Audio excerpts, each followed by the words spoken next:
এটিও একটি যে গানটি করতে চলেছি আরেকটি কালোজয়ী গান। বহু গান এরকম আমাদের বাংলা গানের সম্ভার সমৃদ্ধ করেছে।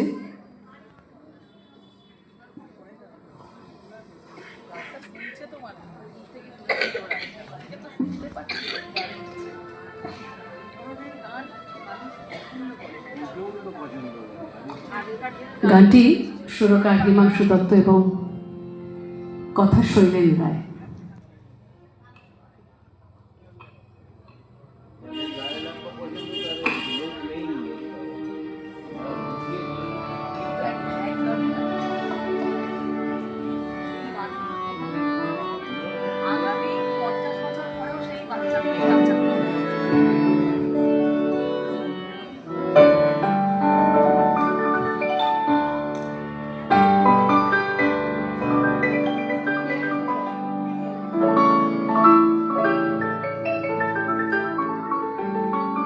হিমাংশু দত্তকে বলা হয় সুরসাগর।